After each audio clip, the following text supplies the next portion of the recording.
Hello, Durud and Shalom. Hello, everyone. Hey, guys. Hey, Ali. Got some news. What is the news? So, internet has been above 80% connectivity in Iran for a couple of hours now. And in other news, President Donald Trump is not having his meeting at Camp David tomorrow. He's having it at the White House. In Lebanon, a very senior Hezbollah member has been taken out. And looks like there's still tankers that are flying from the United States to the Middle East. So we're going to talk about all of that, and then we should also talk about the potential clashes between the regime's militia. And I would like to also cover like some of the worries, some of the potential like dangers that we could be facing coming up. Yeah, today. Oh my God, that's a lot of updates. Holy crap. Good job in gathering all the most important stuff. Okay, let's go through it then. And guys, you could ask us questions in the chat. We'll try to, I'll keep an eye on the chat as well. Okay, fantastic. All right, let's get into it. Those are some really important topics. Okay. All right, so guys, internet has been restored for many people, not everyone in Iran. A lot of people are able to use their regular VPN that they don't have to pay for and they can connect, but there's still a lot of people like one of my friends, they cannot connect, but their dad can. And it's like, like it's so weird. But I assume that most people will be able to. For anyone who may be watching this live or in the recording, do not take this as a signal to just go and say whatever you want. Okay, there's still filtered internet. Be careful about what you say and who you say it to. But what I would encourage you to do is head on over to X and be prepared for the massive amounts of videos and statements by Iranians in Iran who are going to be coming out in the days to come. So, and lastly, about the internet, we know that this is something that they can take away. So now that it has been restored to this extent, it is something akin to a tool that the regime can use. Again, how do you feel about the internet coming back up? I mean, you're so right, by the way. That was such a good point because I just opened X and the first thing I see is Iranians coming online and saying, I'm back up. Let me put myself here. Look at this. So, wow. The first thing I see once the internet is restored in Iran is Javid Shah. Okay. So let's actually translate this into English. Let me just read it in Persian. از داخل ایران به دوستان عزیزم و هم رزمان پادشاهی خانم درود میفرستم. بعد از 88 روز قطعی کامل نت بین‌المللی الان نت مخابرات وصل شد. چقدر دلم براتون تنگ شده بود. اوضاع ما خیلی داغونه. تنها امیدمون اعلیحضرت رضا شاه دومه. تا ابد جاوید شاه #King رضا پهلوی. Wow. Okay, let's translate that.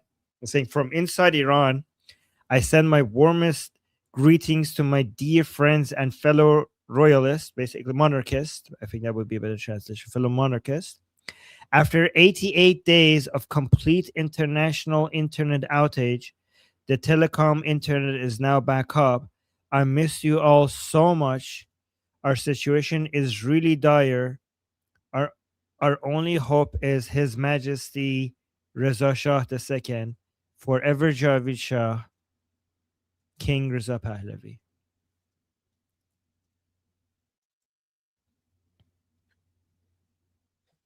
Man, wow. My X has actually been full of January 8th and 9th videos, like things that we can't really be showing. I think we can show. It's kind of, they're kind of R-rated. Look at this. So many accounts are saying, "Oh my god, I look at this." They're saying, "Vay bacha vas shadam internet." Yes. She's saying like, say, "Whoa guys, I'm connected. I got internet." Yes. So guys, we're seeing so many Iranians coming online. Yeah, so there seems to be two sentiments between the, I don't know, maybe 50 or so like X posts that I've seen by Iranians who've connected. And there's two statements, okay? So there's two positions. One is the same as always, and it's the overwhelming majority, okay? So like I would say 40 out of the 50 that I've seen are Javid Shah, right? Like pro Pahlavi. And then there's 10 of them out of the 50 that I'm reading and I'm like, and they say, okay, we still like, please don't forget about us. We still want our freedom. The regime is terrible. They're killing, people and everything like that. And the people, whether they're regime supporters or pro Pahlavi, think that the regime has won and that Trump has lost, and that the biggest loser is the Iranian people, as per usual. Interesting. Look at this. We got a super chat from Hezi saying, Durud everyone. I hope everyone in Iran will have full internet access soon. Javid Shah, Payande Iran. Thank you, Hezi. Yeah, I hope so too. Yeah. And people are asking, what have I missed? Yeah, we're basically monitoring Iranian people coming back online because the internet is coming back in Iran. So we're like looking at all the Iranian people coming online one by one. And for example, this was another one. Saying بعد از 88 روز برگشتم, like I'm back after 88 days. I hope everyone is okay. We will keep fighting for the freedom of Iran until it go and we won't stop until it we will not be like we were before until Iran is free. And saying جنگ ما با جمهوری اسلامی ادامه داره. So our war with the Islamic Republic continues. So guys, as soon as the Iranian people are getting online, like Ali said, they're saying Javid Shah, they're saying that they're going to continue to fight. So if you thought that the motivation to fight against the Islamic Republic is gone, you could see that after 88 days, the first thing they're telling you once they come online is that we're going to keep fighting. Also, Armin, it looks like some of them are connecting to our stream. Oh my God, yeah. Oh, hi guys. Okay, we have people from Iran. Be careful, guys. Oh yeah, look at this. And here's one saying greetings from Iran. Yeah. Amin is saying بعد از 90 روز قطعی یوتیوب خیلی برام غریبه. Amin is saying after 90 days of no internet, YouTube is like strange to me because he hasn't been on YouTube for 90 days. Wow. Durud. Yeah, Texas is saying, guys, the non-Iranians, say hi to the Iranians. They're back. They're back. For sure. Oh man, you know what?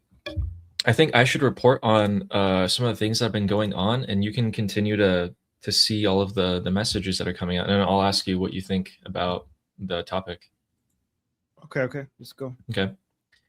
So, guys, let's start with President Trump. Okay, I'm going to show you guys this. Here it is.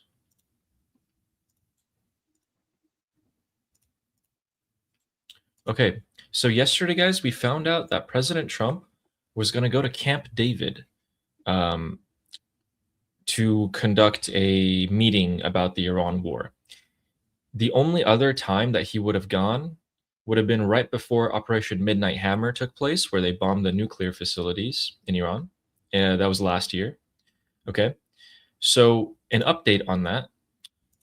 President Trump just came out with a Truth Social post, and he said, based on possible bad weather conditions, we will be having our cabinet meeting in the White House, and we'll be postponing the cabinet trip to Camp David. Thank you for your attention to this matter. So this is a thank you for your attention to this matter post. And checking the weather, it didn't seem too extreme. So, I'm not really sure this could go either two ways, right? President Trump could just be like, okay, well, we don't have to have the meeting because we're all on the same page. We know what's going to happen. Or we could not have the meeting because maybe we're de-escalating. So that's the two possible options here. Yeah, and I think that's pretty important. Along the same lines, President Trump and Prime Minister Benjamin Netanyahu had a phone call today, and it lasted a short while. Bibi actually had to leave his cabinet meeting in the middle of it to have this phone call, so it seems like it was pretty sudden, and it did line up, Armin. Netanyahu had to leave his cabinet meeting to take a sudden call with President Donald Trump. The same time that President Donald Trump said, I don't have to go to Camp David anymore. So either they are like, okay, yes, we're going to go ahead with the next phase, or we're going to start de-escalating. So some sort of decision was reached. The news is, and this might be fake news, and you guys tell me in the chat if you think this is fake. There's three possibilities, and guys, I will read your comments soon. Okay. There's three possibilities about the news that I'm giving. One, it's real news, and that's what's happening. Two, it's fake news, and media is lying about it or making it up. Or three, it's deception against the Islamic Republic by President Trump and Prime Minister Netanyahu. Okay, so keep that in mind. And you guys in the chat and Ali, let me know what you think. Okay, so the news out there is that Prime Minister Netanyahu is very angry with President Trump, and he thinks that this is President Trump is eager to go with a very bad deal, and Prime Minister Netanyahu is being left out of the negotiations, and he's trying to find a way to talk to President Trump to stop him from doing this horrible deal. Okay. The thing is that we heard this at some point, exactly this narrative, right at the beginning of Operation Epic Fury, that there was fights between Prime Minister Netanyahu and President Trump, and immediately, right after Operation Epic Fury, we figured out that this was them trying to make the Islamic Republic think that nothing is going to happen, right? Like, it seemed like it was made up information on purpose, right? So what do you think? Do you think this is what we're happening? Yeah, exactly. Texas is saying we heard this story before. So Ali, do you think that this is what was happening again? We've heard this story multiple times before. Here's why I think that this is deception, and that we are potentially going back to a period of time where we want the regime to be caught off guard. We want them to think that they're safe, nothing is going to happen, which is exactly what they thought the last time the strikes happened. Okay, here's why I think this. I mean, what do you think?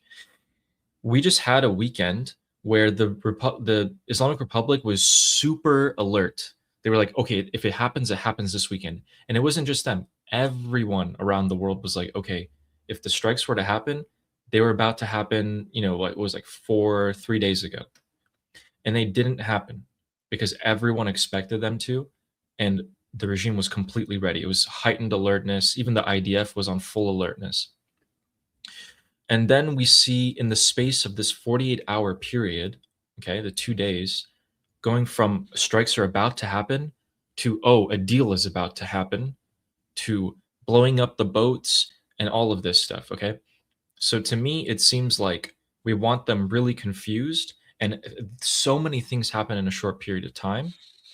We want them to think that a deal is about to be made, and we want them to like relax. We can even tell them, yeah, we'll give you some of the stuff that you want, whatever. And they start coming back out, and that's when we do it. So he even gave in your group discussion, I told you to check Trump's Truth Social, and the reason I said that is because he reposted the same post he reposted 8 days ago, which was The regime should come marching out of Tehran with all the weapons held up high, saying "I surrender," blah blah blah, like a humiliation Well, post.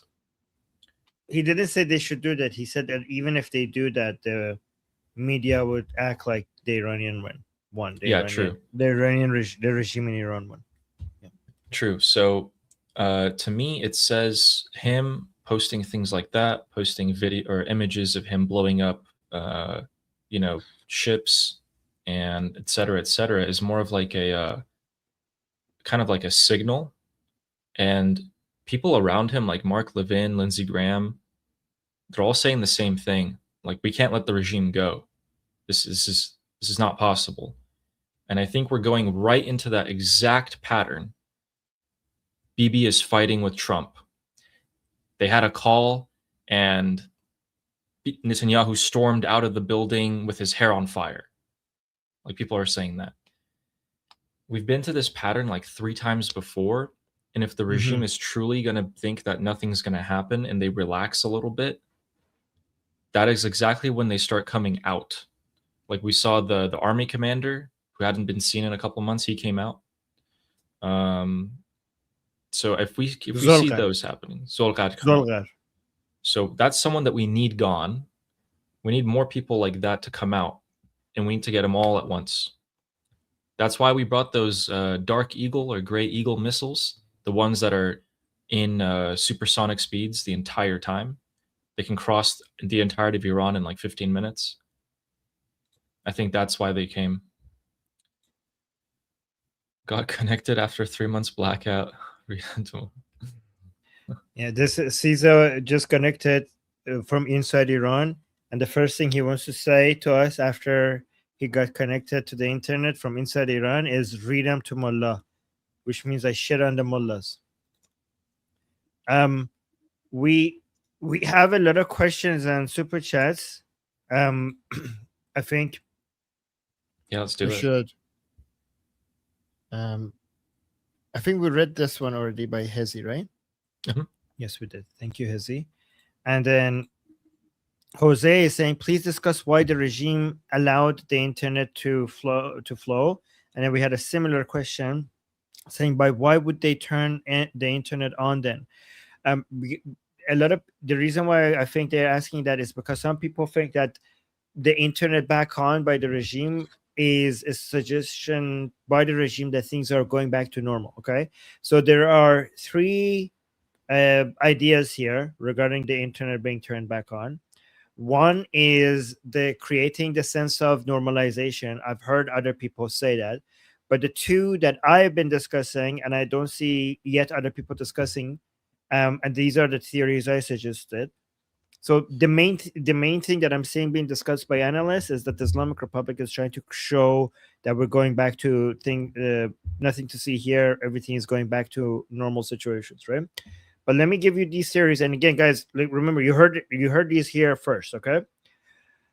One thing I think that we should consider is that the Islamic Republic wants the anti-regime voices to be heard right now because they're desperately trying to avoid the infighting that has escalated to really high new record levels within the Islamic Republic, right? So I've been monitoring the Islamic Republic internal dialogue and communication among the regime followers for more than 5 years now. And I've seen the division between them grow. And for so many years, I've been telling on my live shows to the Iranian people and everywhere else that the greatest weakness of the Islamic Republic is the internal division and the infighting among regime followers, right? It's interesting because when I was talking about it, people didn't see, weren't talking about this as if this is the greatest weakness.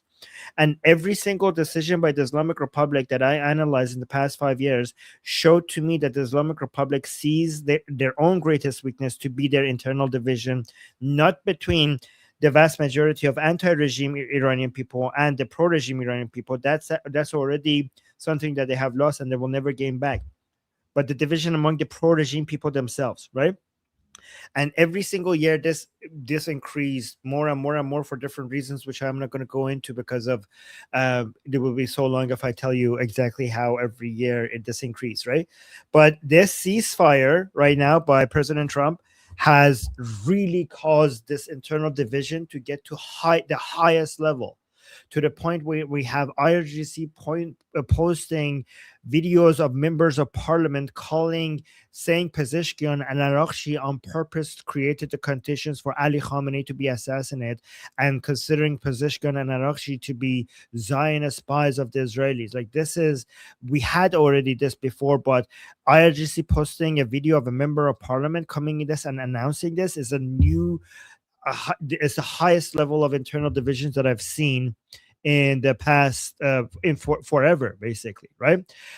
So I think that while the Operation Epic Fury was happening, the minority pro-regime Iranians were united against the Americans and Israelis. The ceasefire has brought back the internal fight and has caused them to turn against each other. And the regime needs an external enemy right now to get the pro-regime people to unite against the external enemy.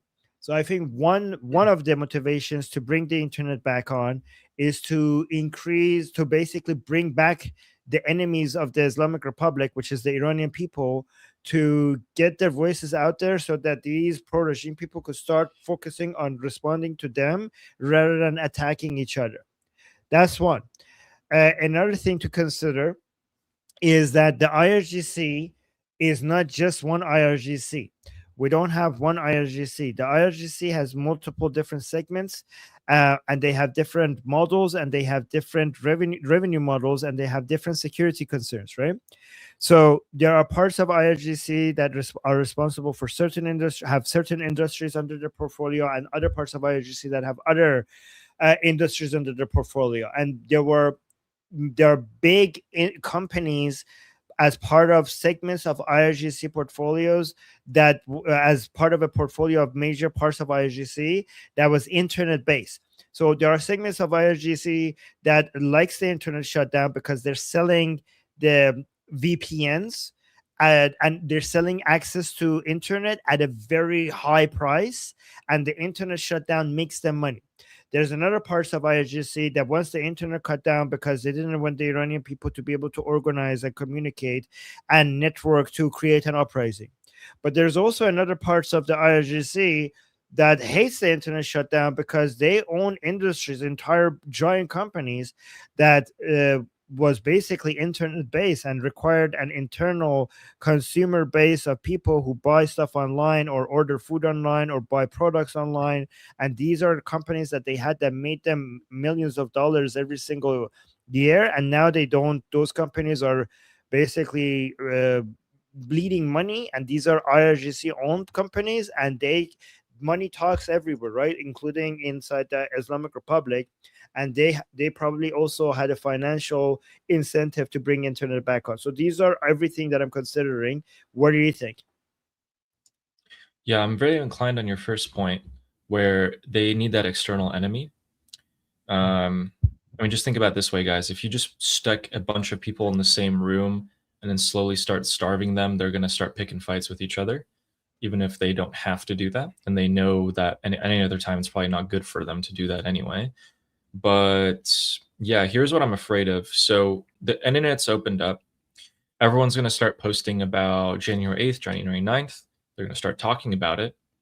And not only does that give the regime supporters a target, but it also lets the regime track people who may be leaders of the protests.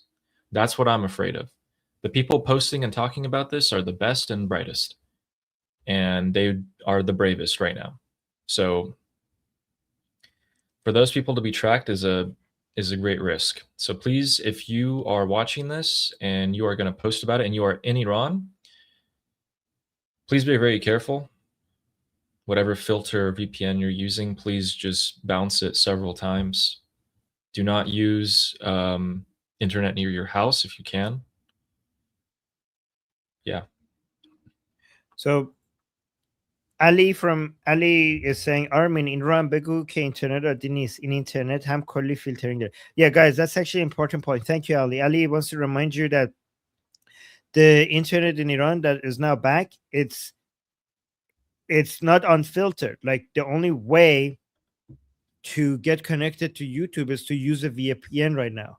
to Instagram or to WhatsApp or to anything that is basically, that people use. So this is like the internet is back, but it's not normal internet. It's filtered internet, right? So just Yeah. and you need a VPN to be able to connect to anything. Yeah, that just means that, like, let's just say you have the Wi-Fi signal on your phone now and you want to go on like YouTube, you can't. It'll still not work. So then you have to go and get a VPN, which now you can use free VPNs to do it. Previously, you had to buy one. And then you can use YouTube. But of course, like, as to the security of a lot of this stuff, it's hard to say. Right. Okay. What do you think about Pezeshkian being the one who was pushing for this and it happened? Pezeshkian is irrelevant. Whoever was in charge in getting the internet back on basically made Pezeshkian announce it as a way so that, because I know that there's a lot of anti-regime people, a lot of pro-regime people who are going to be like, what the fuck are you doing? Why are you bringing the internet back on? This is going to cause another uprising. Let me tell you exactly what's going to happen, okay? Once we have another uprising, okay, let me actually tell you why they made Pezeshkian say that, okay? Because the IRGC or the Beta Rahbari or the Council of the Supreme Council, the Supreme National Security Council, would not want the pro-regime people to get angry with them for the consequences of turning the internet back on. So they're basically using Pezeshkian as a scapegoat. It was like, oh, it was him. And not only that, I suspect that once there is another uprising inside Iran, the pro-regime people are going to say Pezeshkian on purpose turned the internet back on to cause an uprising so he could kill Mushtaba. This is what Ali, you know it, right? This is what the pro-regime people are going to say. They say, like, we knew it. Pezeshkian is a fucking Mossad spy. He's a fucking Zionist. He planned the January uprisings so that they could come and kill Ali Khamenei. And now he's planning another uprising by doing two things. First, turning on the internet, and two, causing economic devastation inside Iran. So the next uprising will create the conditions to kill Mujtaba Khamenei. That's what they're going to say about Pezeshkian. Yeah, in fact, okay, so this regime does this all the time. They pick someone to take the blame. That's exactly what's happening here, okay? And in fact, Pezeshkian's team is doing their best to guard against this. And so this guy, he's in the media team of Pezeshkian, who says the president is responsible for implementation of the constitution and is the highest official authority in the country after the leader. He has sworn before the Almighty Lord to safeguard the freedoms and rights of the nation enshrined in the constitution. If anyone seeks to undermine this position, they have risen up against the nation, the leader, and the constitution. So he's saying that the president is just doing his job and he is the highest official authority after the supreme leader. If you attack him, if you go against him, you're going against God, the country, the supreme leader, everything. Why does he have to say that, guys? Why is he coming out and saying that? It's because people are attacking Pezeshkian, and people will be attacking Pezeshkian. He's going to be the scapegoat. Him and a lot of other people. Can you send me that? That's really good. Ali, you're really good at finding important stuff. Really good. That's all I do. Yes, really good. We should respond to more people. Shai Mohebbi is saying, to my Iranian compatriots inside Iran, love to all of you. In akharin nabard Pahlavi barmigerde. Saying this is the final battle, Pahlavi will return. That's right. And thank you for the super chat. Guys, the first thing we're seeing by the Iranian people coming online is a wave of pro-Pahlavi messages, which shows that the Iranian people have continued to be loyal to Pahlavi and see him as the leader of the revolution. And another thing that we're seeing, the wave of posts right now with the Iranians coming back online, is that they can't wait to go back to battle against the Islamic Republic. So anybody who was waiting for, who thought that the motivation is gone, and the Iranian people, because of everything they experienced after January, are not going to fight anymore. Everything we're saying now that they're back online is that they can't wait to go back into battle against the Islamic Republic. So there you go. And Andrath is saying خوش برگشتی ایران دلمون برات تنگ شده بود. Like, welcome back Iran. We missed you. That's good. Thank you. That's great. You start the next one. Is that right? Yeah, which one is it? Oh yeah. It was Amir's message, who says, Armin, Ali, can you update the Iranians a bit as to what's happening?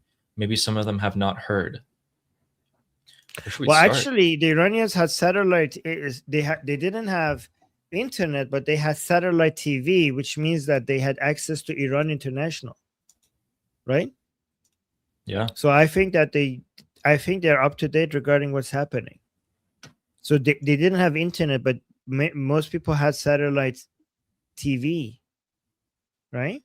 So I think the news was, people were being updated with the news. They couldn't get their voices out, but they were being updated with the news.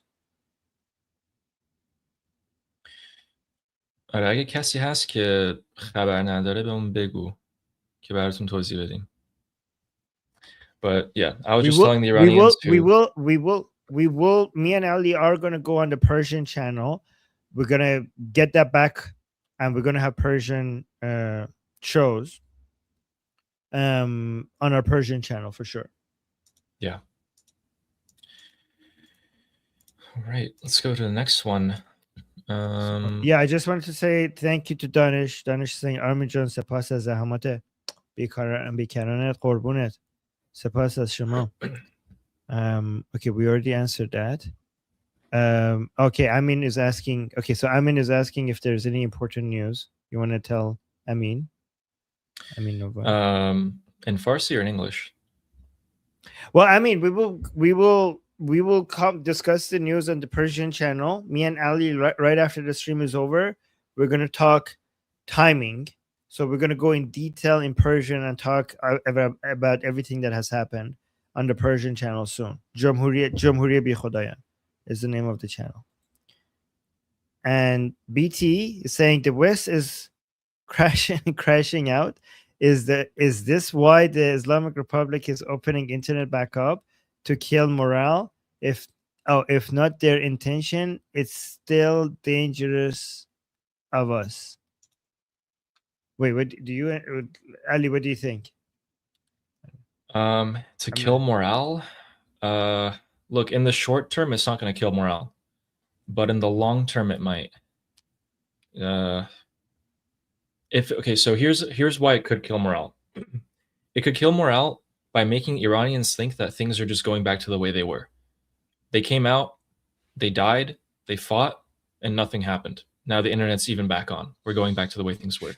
That's in the long term. In the short term, Iranians are happy to be reconnected, and now they're coming out, they're saying Javid Shah, don't forget about us. This is our voice. So the dangerous part is if people are coming out and they're being identified as the like Iranian people protest leaders and kept tabs on, so the regime knows who they are, that's dangerous. BT was saying also that I should plug the Persian channel, and somebody was asking, can you post a link to the Persian channel Farsi program that you will be having? Yep. So here is our Persian channel. Let me actually do it like this. And I'll put the link in the chat for everybody. It's called Jamhuriye Bi Khodayan, or at Atheist Republic Persian, right? So this is where we're going to have the show. Our shows. Okay. So yeah. So let me put the link again one more. Yeah, we this channel was a very important source of analysis inside Iran for when it was active before the internet was cut. Yeah, guys, Armin's famous in Iran. No, people are subscribing. Thank you, guys. But yeah, we're gonna get it back now that the internet is back on in Iran. We're gonna go back and make it active. Okay. So and then we had Spring Fauna is saying, Iranians, we love you and will not leave you alone. Thousands of us Americans are standing by you all forever. Javid Shah, we will never forget you guys standing by our side. We will never forget you. At the darkest chapter, the darkest chapter of our history, you guys were there with us. And we will never forget that. And thank you. Thank you. Thank you. And then we had Sarah. Sarah, thank you for the super chat saying, Iranian Aziz, ma hame ba ham hastim. So basically, Sarah saying, Dear Iranians, we're all together. I'm sorry I can't write in Persian, but wanted you all to know we love you and we aren't going to stop fighting for you forever. Thank you. Thank you, Sarah. No, I mean, we know, Sarah. Thank you so much. Thank you, Sarah. And thank you for being with us here. And Dominic, Dominic with a super chat saying, use a VPN over there if you can. Be careful. So, Dominic, there is no other way to use the internet with that, like, because the Iranian people, they all use VPNs because that's the only way to get connected to, important services like Instagram, for example, like Instagram or YouTube or I don't know, Google services, everything that is useful on the internet is blocked by the Islamic Republic. So the internet is backed, but all the important sites are blocked. So the only way Iranian people could use the internet is with a VPN to get around the block. The issue is that they have to use a proper VPN because most of the VPNs people use in Iran is made by the Islamic Republic, and they basically can see what their activities are like, right? Because of the VPNs because the proper VPNs are expensive. The Islamic Republic sells like cheaper VPNs and makes a lot of money. So it's like, look how fucking disgusting the Islamic Republic is. The Islamic Republic blocks all the important websites and it sells you the VPN to go around them. Can you believe that? So the Islamic Republic sells the VPNs to go around the block that they have on on all the important websites. So they block it and make it illegal for you to go to these websites, but they also charge you for a way to get around them. But all of those VPNs of the Islamic Republic, they're not safe. But the thing is that the actual VPNs that are safe, like NordVPN or ExpressVPN, they're too expensive in Iran, right? So that's the issue. They have to use the proper internet. And Amir is saying, حواست باشه دارن نگات میکنن. So Amir is saying, be careful, they're watching you. Yep, exactly. Yeah. And then we have Saber. Last super chat here, Saber saying, returning the internet will hurt the regime. People will see the atrocities committed. And no, so Saber, the Iranian people are very, very aware of, like, already of everything that happened in early January. Like, it's not a secret. The Iranian people have seen the news. Like, they have satellite internet. In fact, they are more aware of the news than we are because in fact, I think that they know more details than the rest of us, because without the internet there's really nothing to do, for most people. Imagine there's a lot of people, they lost their jobs and you can't even go on the internet to pass the time. So the only thing you could do is just like follow the news on satellite TV on Iran International. So yeah, saying people will see the atrocities committed and be enraged. They're already enraged. Like, they can't get any more enraged. The Iranian people know exactly what the regime has done. And from the beginning that it happened, I mean, shortly after, and they're already enraged to the max, saying, and come out in droves almost feels deliberate.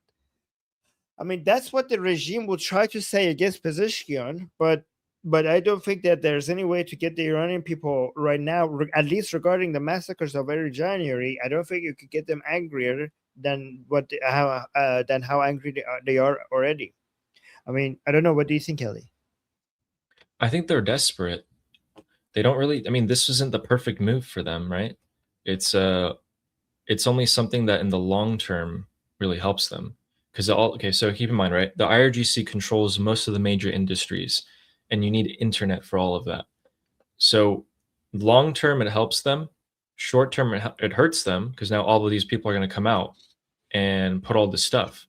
But it also helps them in the sense that all the regime supporters, as Armin's saying, now have this target, right? The Zionist American scum, whatever they call them, which is all of us. So now they're going to come and start attacking us. We might even get trolls in the chat here more. By the way, Saber Coaching, thank you for asking, thank you for your super chat. And thank you for mentioning that, because it's important that we add these details, because based on this, this is a good question. Dave is asking, can outsiders purchase VPN and send access code or something? I did that with some of my friends inside Iran. So and they got access to internet better in a safer way because of the VPNs that I got them. But I haven't seen this being done in a mass, maybe there is, but other than knowing people there and telling them, hey, here's how to here's the username and password to the VPN I got you. I don't know if there is a way to do that on a mass scale. How do you scale that, right? But yeah, you definitely can if you know people there, and you could just send it to them. But be careful, by the way, because I know these people you might be taken advantage of by by bad actors if you don't already know these people personally, right? Like when I did that, I knew these people personally. They were my friends inside Iran, right? So you might be giving VPN to an IRGC person if you don't know who these people are, right? So you have to be careful. Oh man. Yeah. Okay, so the super chat. Wait, we still got some. Yeah, two more. Neil Bunny saying, and Neil Bunny gifted 10 memberships to the people in the chat. Thank you so much, Neil Bunny. Thank you. And Neil Bunny is always so kind. Thank you. Saber is saying, not of January. I'm talking about everything after, since they've blocked internet and have been lying about. So yeah, I understand what you're saying. Let me tell you. Even without the internet in the past 88 days, the Iranian people, they follow the news, especially the ones who are active, they follow it religiously, every single detail. They don't miss anything because they're following, they have satellite internet. So they're following Manitou and Iran International, and they don't believe anything from the straight propaganda. Even if the Islamic Republic accidentally, for example, says something that is true, they will assume that it's false because the Islamic Republic said it. So they're not going to fall for any of the bullshit of the Islamic Republic. If in the middle of the day, here's the thing, guys, if in the middle of the day the Islamic Republic says it's daytime, many Iranian people it must be night then if they're saying it's daytime. I know I'm slightly exaggerating, but that's what people say, right?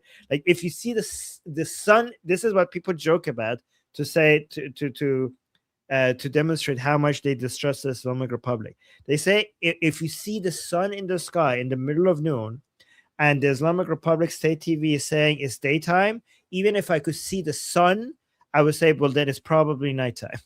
If they're not telling exaggerating, us that it's because when the strikes were coming, when the regime was like, okay, we're pretty sure the strikes are going to happen, the U.S. is going to start Operation Epic Fury, they started telling everyone in Tehran, leave the city, which was not a good thing, right? They were afraid that the strikes would happen and the people would rise up right after, and they didn't want them there.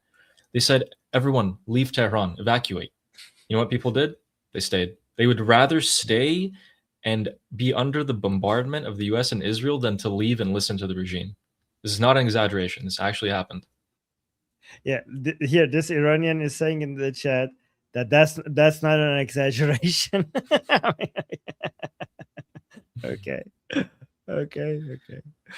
Um, and BT, thank you so much for the super chat. Thank you so much. BT saying, how much to sponsor a VPN? We can send you dollars. Guys, I don't want to. I think we should that should be something done with somebody more technical than me. I will. So here I can answer that for you. Coordinating that would be, yeah, go on. I don't want to be responsible for like making a mistake and being responsible for someone's security, but you go ahead, Ali. Yeah, here I can answer this, BT. So Prince Pahlavi made a team of really high tech people with a bunch of engineers and everything, and they've been preparing for the moment that the internet would be reconnected. Now that it will be, they're going to start coming out and giving their plans and etc. So let's wait on that. But what we don't want to do is just gather money and just not be completely sure as to like what's happening with it. So unless Crown Prince Pahlavi himself and his team come forward and tell you what you could do, Right. let's hold off on that.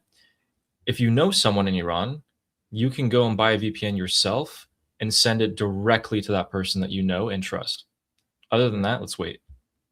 Yeah, but only don't do it if somebody tells you like, "Oh, I'm a freedom fighter. You know, I've been doing this." Javid Shah. Just like if you don't already know them personally, for years of talking to them, don't just trust that. Okay, like I even have people that I consider my friends, and I don't want to. I don't want to offend them, but I can't be 100% sure that, or there are only a very few people that I could 100% trust, 100% trust, right? So you have to be very, very careful about how you do this, right? And by the way, thank you, BT, for wanting to help. That's really kind. Thanks, That's very BT. sweet.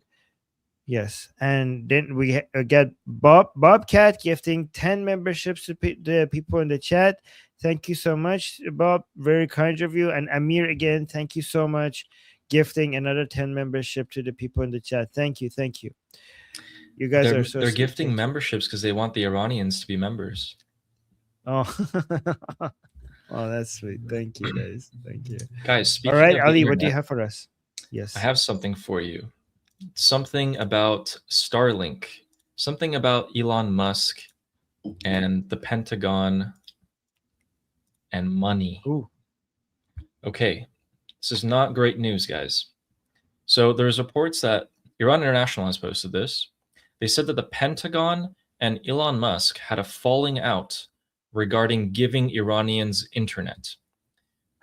Elon Musk wanted to charge $500 million plus another $100 million a month, and the Pentagon said that's too expensive.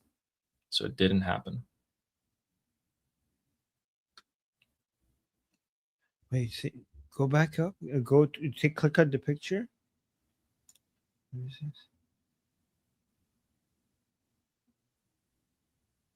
So why did it not happen? It's too expensive. So Elon was charging 500 million and then another 100 million a month. The Pentagon said that's too expensive, and I guess Elon didn't lower it, and the Pentagon. I mean, they didn't work around it. So people are saying this is not true. It's not true. I don't know. I mean, Reuters. It says by Reuters. We have to. Some people are saying not true. Okay, yeah. I just thought since Iran International and Reuters posted it, that had some credibility to it, but no, I mean, I'm not saying it's not true. I'm not saying it's not true. It might be true. I'm just saying I'm saying some people in the chat are saying it's not true. I didn't claim it's not true. I mean, I hope so. Yeah, I hope so. Yeah. And Ali in the chat. Yeah. علی saying آرمین ما به برنامه فارسی نیاز داریم همه یا امید دروغ میدن یا ناامید میکنن مردم. علی I'm gonna put علی دارم برنامه فارسی میذارم. So Ali saying we need Persian shows. Yes, we will. برنامه فارسی میذارم حتما. بعد از این برنامه با علی با این علی. Okay, I'm talking to two Alis here. The Ali in the chat. Too many of us. The Ali next to. You know, it's okay. So it's Ali takeover. I'm gonna talk to Ali about schedule and maybe on Discord as well regarding the best timing for it. Okay, so I'm gonna bring again here. Darish is saying, "Chara Armin دیگه برنامه فارسی نمیذاری." Darish is saying, "Armin, why are you not putting Persian shows anymore?" Because there was no internet in Iran, and I was focusing on making. بخاطر اینکه I was focusing on making English shows, you know, and to keep attention on Iran. Darish, روزی 8 ساعت دارم لایو میرم تو بخش انگلیسی. الان که یه تره برگشته برنامه فارسی میذارم. Okay. Now Armin's gonna go live 5 times a day. I have to figure out how, but I will. Maybe you replace the morning segment where you scream at Piers Morgan with the Iranian one. No, the thing is the Piers Morgan segment is bringing new people to the channel, and then they would pay attention to the Iran stuff. Okay, I'm casting a wider net. Without the Piers Morgan I've noticed without the Piers Morgan segment, the channel is dying. The Liberty Politics, the growth goes to basically nothing without the Piers Morgan segment. I need to use the Piers Morgan segment to bring people to the channel so that the other shows will introduce people to the Iran stuff. See, like we need Armindrans. Exactly.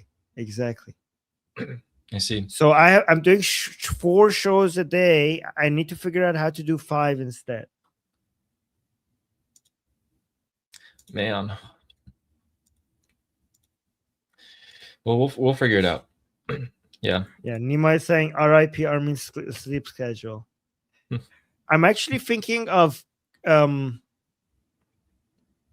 like eating faster, like maybe like figuring out how to finish eating my food in 5 minutes, and then maybe how to listen to some of my content that I get updated on in the shower to squeeze as much time as possible. But yeah, we'll see. Well, why don't you eat during the show, but just like put your screen away because I can't. Yeah, maybe. I'll see. I'll see what I can man, do. Guys, Armin's been working so hard for over 140 days, just nonstop. It's a lot. I don't know how you do it. Yeah. We'll figure it out. I'll figure it out.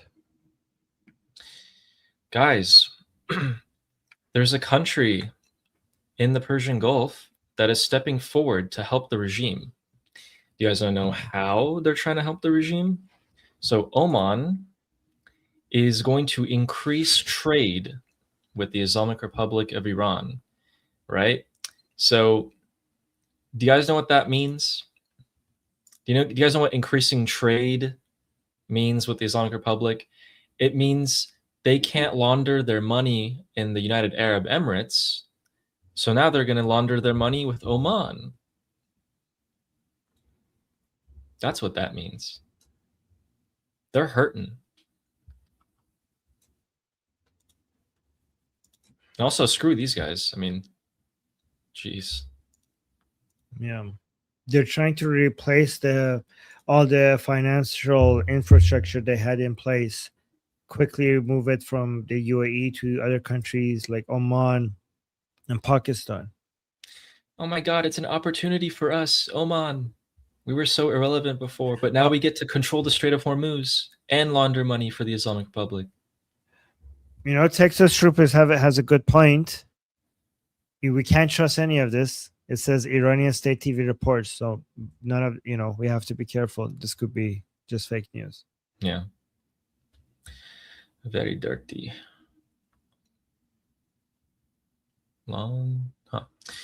Oh, do you want to hear about how the regime has people on the state media who come out and say that they should build nuclear weapons? Ooh. All right, let's watch this, guys. Let's watch this. So Iran must build nuclear weapons if the US threat resumes. And they're talking about this on TV in Iran.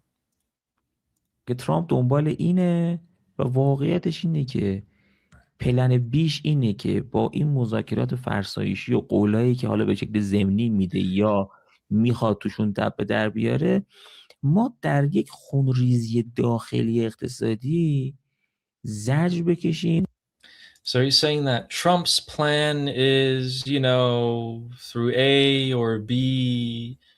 He's basically saying that Trump's plan is to make us suffer economically. So they're finally talking about it, and it's working. And he's right. That is one of Trump's plans, is to make you guys suffer, is to make you guys bleed dollars so you can't pay. یک ناآرامی رو، یک تابستان داغی رو برای ما در حوزه ناآرامی داخلی رقم بزنه. امریکایی بعد نوامبر برگشت گفت حالا که الان دیگه میان دوری نداریم بسم الله فلان از این حرفا. میگم من حتی تهدید کنه ترامپ، من ببینم در العدید یا شاهزاده سلطان بیشتر از یه مقداری سوختسان. If Trump threatens us, if there's even a few more aircraft in their Saudi Arabian bases than there should be. نشسته به نیت من همونجا از NPT خارج و ساخت سلاح اتمی شروع کنم. If I see more aircraft around Iran and who intend to target me, I'm going to leave the nuclear non-proliferation treaty and I'm going to start building a nuclear weapon. Wow. And guess what, guys? It's not just TV pundits who are saying stuff like that. We have Baghai, the foreign deputy minister of the Islamic Republic, who says that they should be spending a portion of their money that they get, the frozen assets, on building weapons, missiles, and drones. Let's see what he says. ایران باز دم از دلسوزی برای مردم ایران میزنن و وانمود میکنن که ناراحتن از این که به زعم اونها پولهای ایران خرج موشک و پهپاد شده. بله حتما ما بخشی از پولهامون رو خرج موشک و پهپاد میکنیم. Do you want to translate that part and give your thoughts? So no, he's just saying, of course, we're going to keep building drones and missiles. Obviously, they say that all the time. So this part is not new, but the part that they're talking about that they need to go build a nuclear weapon, that part is getting louder and louder. This part that, we will keep building drones and missiles, that has always been their position. Yeah. The nuclear weapon stuff, guys, by the way, Ali, I already mentioned, remember, I think it was in the discussion group, or was it here that I mentioned that the Islamic Republic, if they wanted a nuclear weapon before, they need a nuclear weapon now, because most of their deterrence is gone. Israel took care of it a lot, like weakened or decapitated a lot of their proxies. Their missiles have proven to be not as effective because the entrance to their missile cities can be just closed every time war starts. And their navy and their air force has been, decimated. So they don't have that much of a leverage over their enemies. So they from their calculation, they need a nuclear weapon right now. Yeah. I just wanted people to see that they're never going to stop. Right. Yeah, of course. We got 2 super chats. Nima saying RIP Armin sleep schedule. I'm trying to cut from something else instead of my sleep because I don't want to cut from my sleep. It's unhealthy, but I'll figure it out. And thank you, Nima, for the super chat and for your concern. And Nail Bunny with another 5 membership gifts. Thank you so much, Nail Bunny. Appreciate that, as usual. Well, you know what we could do? I could do this part, this stream, just by myself. And then you could do the Iranian stream, and then I can join you for that, and I can just have this on my own. So that would give you some hours in the evening. It's just an option. Well, yeah, okay. Let's think about it. Yeah, let's think about it. Yeah, okay. But I really like, this is the only time I get to really engage with the chat though here, right? Yeah, this is fun. And I think a lot of people, I think a lot of people, this come to the segment because they have questions for both of us. And we spend the most time talking to the chat and looking at what they're saying. That's why this live stream is unique compared to the other live streams that we're doing. I Yeah. agree. Every single one of the 4 live streams that we do every day has a unique element that can't be replaced. Right? Well, you can clone yourself. You could. Oh, okay. Well, that's Maybe- actually doesn't work because even if I clone myself, my connectome would not be the same, right? So a Hmm. clone of mine would not have my connectome. So it's not. I am not my DNA. I am my connectome. See, I'm getting nerdy now. I am not my DNA. I am my connectome. So cloning would not work either. Well, if you raise a son, Oh. he could do what you do. Armin's army. Yes. We'll see. This is what, by the way, this is why you guys should join our discussion group, because the discussion group is actually where we're trying to raise an army to create people like me and Ali. And soon we're adding a third person. You know, Guy is joining the army. Okay. And this is the incubator for this army, right? So Liberty Politics will, right now it's me and Ali, but this is the discussion group is an incubator for an army of people who will come here, and eventually the goal is to have live shows 24/7. So uh, so at any time you will be able to come here and continue the discussions. So that's what we're doing with Liberty Politics. We're having discussions, and from those discussions, we're creating people who will pick up the live streams and, you know, make sure that we are always live. And then after that, I have another plan, which will go from discussing politics to doing politics. But that will be, we'll talk about that when we get there. Yeah. Let's help Armin achieve his dreams. Our dreams. Our dreams. Yes, yes. Well, You like have- people are. Yeah. Yeah. What was that? People are what? People are giving you suggestions on what you should do. What is the suggestion? Um, here. Yeah, I don't know if I could be effective doing that show. And that's not just the Piers Morgan show. Like, I have other people that I want to attack, like Tucker Carlson, Nick Fuentes, I don't know, maybe the Anna Kasparian, the TYT show. I want to go Mehdi Hassan segments. I want to respond to all of them, right? Honestly, in 1 hour, I don't know if I would be able to like get anywhere, right? Yeah. So yeah. Yeah, you're stretched thin. You know who came out? I think this was today actually. So this guy is the IRGC deputy coordinator, or maybe he's the Army's deputy coordinator. And he came out and he said something kind of funny. It's 12 seconds long. You want to listen to it? Yeah, sure. Let's do it. All right, let me put this up. There it is. All right, let's see what he has to say.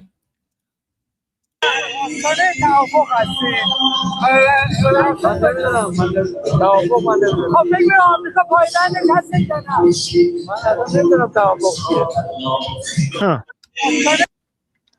That's so funny. So who is this guy? Which part of the IRGC is he? What's his name? So the post says that he is the Army's. Well, actually, let's say in Farsi.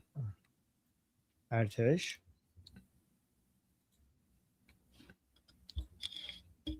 Yeah. Artesh. What's his name? I don't think they said his name. Okay. So they asked him, are we getting close to an agreement? And he basically says, what are you talking about? What's an agreement? So the journalists didn't understand what's happening here. So like he just explained, and he responded like, no, I don't even know what an agreement means. So he's basically trying to be sarcastic, like joking. He's saying that the word agreement is not in my vocabulary. So basically, in a way that he thinks he's being funny, he's trying to suggest that I don't even know what an agreement means, meaning that we're going to continue fighting the Americans. Strength, guys. They're super strong. Also, the IDF got rid of the newly appointed head of Hamas's military wing. So that's a major leader. He was involved in the planning of October 7th.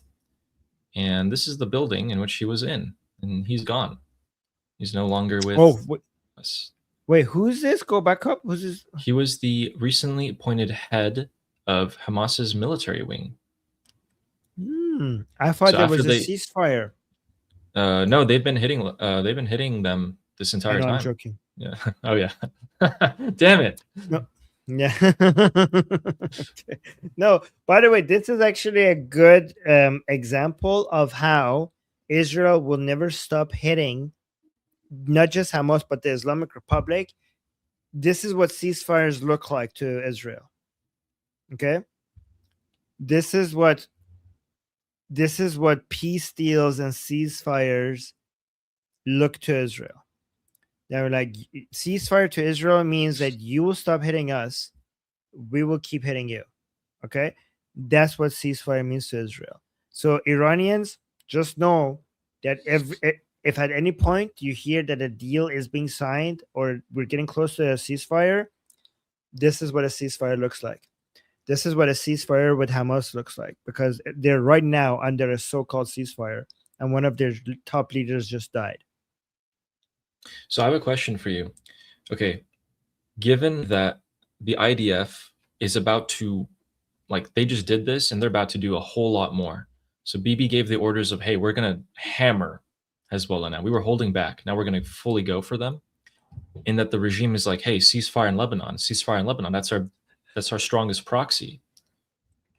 How, like, do you think there's a way where the regime could possibly let go of their ceasefire in Lebanon clause?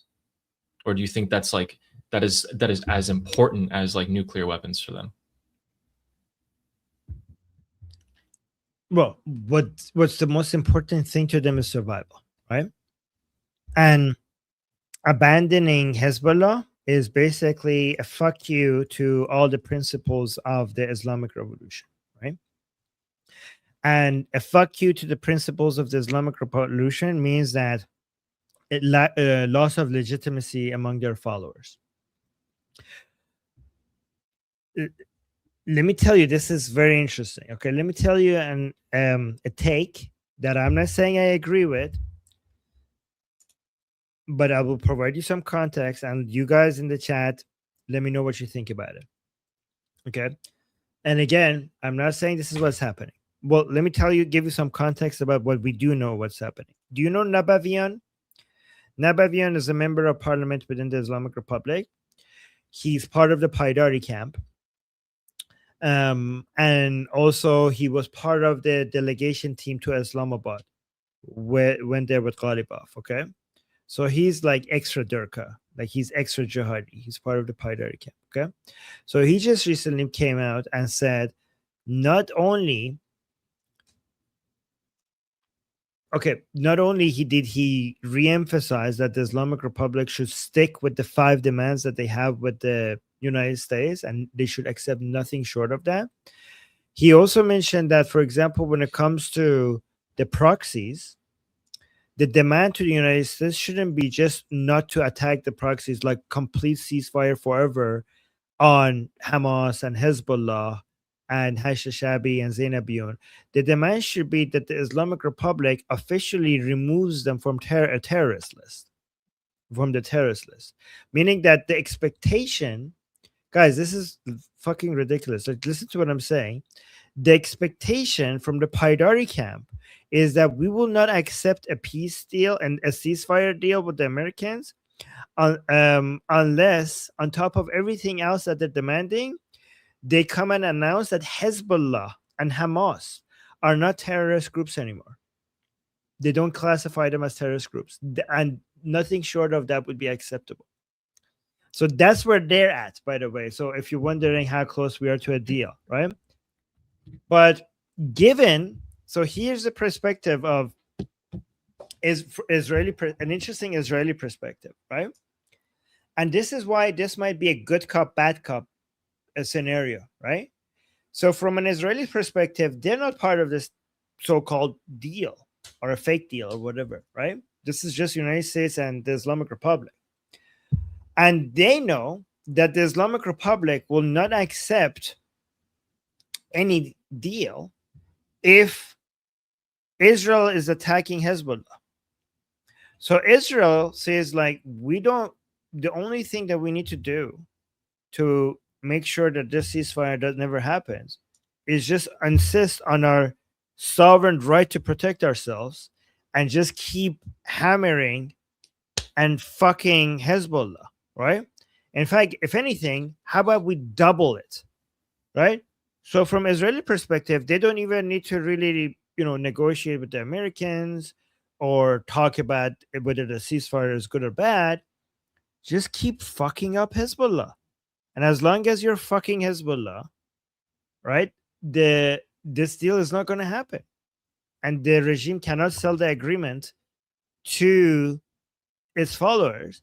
And United States could also be like, what the fuck? Well, that's another separate country. Like, you guys are asking me to violate another country's national sovereignty. Like, how is that? How am I going to do that? Like, so this is one of the many Achilles heels of this whole deal happening, is that Israel doesn't want a ceasefire, and Israel knows that as long as it continues to, attack Hezbollah, then Islamic Republic will not be able to convince their regime followers that we have a deal. Oh, there we go. Guys, not only did the Islamic Republic spend billions to build, fund, and make Hezbollah and Hamas and the Popular Mobilization Front, others, the way that they are now, they can't abandon them. Even if they abandon Hezbollah right now, do you think that they can get another proxy group in the future and build it up to the same strength and have the same loyalty from them in the future, knowing that the new Hezbollah, the future is going to be like, well, they abandoned the old Hezbollah. Why would we be like so loyal to them this time? If there's no ceasefire here, they're not even thinking about us. No. Destroy Hezbollah, keep doing it, force the regime to do something that they don't want to do, make them make a mistake. And this goes back to the grand strategy. So from the get-go, the United States and Israel knew that the most destructive thing that they could do to the Islamic Republic was have their followers fracture, have them internally fracture. Okay? And it's a super obvious one if you think about it. You got, 85 million people that don't want the regime. You got like 5 million people who do. Fracture the 5 million, make them into different factions, make them weaker. It's more than any bomb could do. And this is exactly one of those ways. Yeah. So, you know how you said that guy's very Durka? Someone actually made a Durka graph. Oh my God. Yeah, so Miad Maliki, who's in FDD, has made a graph for us. So Zarif is actually the smallest bar at the Wait, very can you top. zoom in? Yeah, maybe I should copy image. All right, here we go. And can you send that to me? That's fantastic. Yeah. Okay, guys, look at this. So Laurie Johnny, okay, he was taken out. This guy was pretty hardliner. He's only up here. He's all the way up here, not even that much. Let's just say 85, okay? Ararchi, right now, 89. Let's see who's at the very bottom. Oh, Mojtabo at 95. He's the most Durka, which is, yeah, he's pretty crazy. Is there anyone here that shocks you? Or do you think this is pretty much correct? This is wrong. You think so? This suggests that Mojtaba is the most Durka? Who should be the most hard. Who should be above him? Oh, so many people. Sabiti, Nabavian, Mir Bagheri, Jalili, Mahsuli. Okay, I hope Miad comes out with an updated graph. These are only this is like 10 people. I guess these are the famous people. I guess among the 10. famous people. 10. Huh? It's only 10 people. Okay. Among famous people, Jalili should be more jihadi minded than Mushtaba. Jalili. Oh, look at this. Like somebody said that in the chat. Saeed Jalili should be ahead of Mushtaba. There you go. Basically, everybody everybody that I just mentioned is in the Paidari camp. Nabavian. What's that other guy's name? There's another member of parliament. Rasai. Yes, Rasai. Sabati. For sure.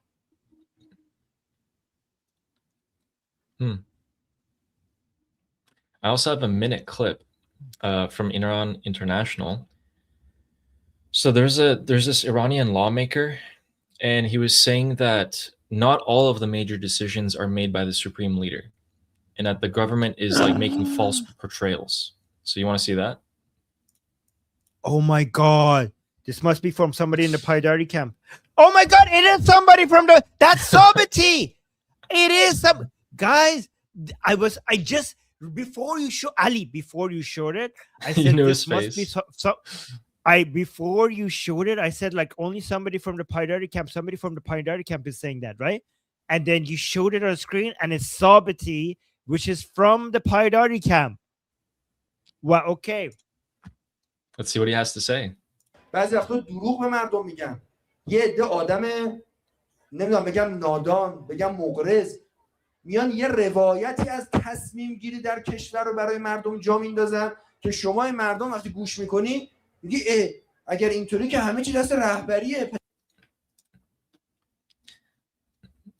Should we go ahead and translate that part? Yep. So basically saying that people are spreading lies. If you keep listening to this propaganda, all this fake news, you think that everything is being ordered, everything is under the control of the supreme leader. Okay. He's so close. He's so close to realizing it. Oh no, guys, this man he's saying completely. Yeah, guys, he's saying if that's the case, if the case is the supreme leader makes all the decisions, then we live in a dictatorship. He's waking up, guys. I'm just kidding, by the way. This guy totally knows what he's saying. Like, this is propaganda. Yeah. بقیه سر کارن، مجلس و دولت و قوه قضاییه و اینا سر کارن. من مردم به شما بگم. Then he's like, so what's the point of all the other branches, the executive, the legislative, judicial? What's the point of having all these branches if the supreme leader does everything? خیانت به رهبری نمی‌کنم. یا بگم بله همه چی دست رهبری. خیر، اینو بدونید. رهبر ما چه رهبر شهید ما، چه رهبر جدید ما. دیکتاتور نیستن. دوره سلطنت تو این کشور گذشته، دوره که شاه بیاد یه نفر حکومت بکنه بگه بقیه ساکت باشن گذشته. Wow, he's saying Iran is not a dictatorship. The era of monarchy is over. The era of a king being a dictator is over. We're not a dictatorship. Okay. رهبران ما بر اساس خواست مردم، رأی مردم در انتخابات ها و ظرفیت کشور تصمیم میگیرن. بعضی وقتا He's saying our leaders make decisions based on the vote of the people and the demand of the people. They're not dictators. Oof.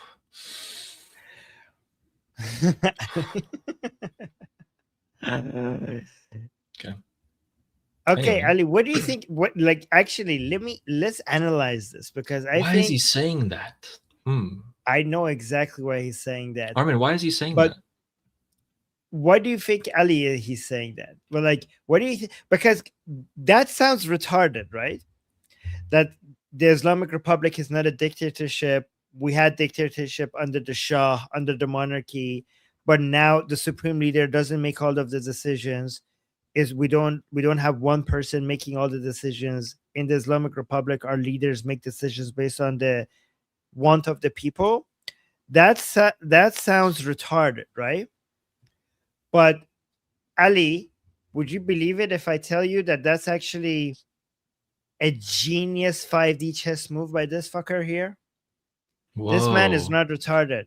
Really? This is actually a very clever game being played here. Do tell. anybody knows what's happening here? I love this because this is some complicated. Do you guys want to know about the complicated internal political dynamics of the Islamic Republic? Do you guys want to know that, or is that too much information? Okay. So remember when you played, but before you played it, I was like, somebody that must be a member, a Paidari camp person saying that, right? So let me see. Do people? Oh, you want to know? Okay, so this is what's happening. Okay. So he's challenging Ali. He's challenging the position of the supreme leadership. Okay. And Armin, why would he want to do that? Because the Paidari camp don't see the supreme leadership, the Khamenei camp, to be Islamic enough, and they're in competition with them for power, right? So you're saying that the hardliners, the really Durka people, are trying to gather more power right now? Yes, they're competing with the Paidari camp is in competition with the Khamenei camp, with the supreme leadership, with the current supreme leadership institution, right? And who's in the Paidari camp? Like, are they IRGC? Are they mullahs? No, they're not IRGC, and that's the problem. They don't have much military power. They only have pure ideological. So what they have is, okay, so IRGC has a lot of money and a lot of military power. The institution of the supreme leadership has a lot of money, not as much as IRGC, no military, but a lot of people power among regime supporters, right? The Paidari camp has no military, no economic power, but a lot of their views is consistent with the average pro-regime Iranians. The minority 5% pro-regime Iranians. So all they have is soft power. They have no money power and they have no military power. All they have is soft power, right? So when he comes and says, guys, not everything is up to the supreme leader, but he says it in a nice way. Instead of because a lot of these people, so most pro-regime people don't know of this conflict between Khamenei and these Paidari people.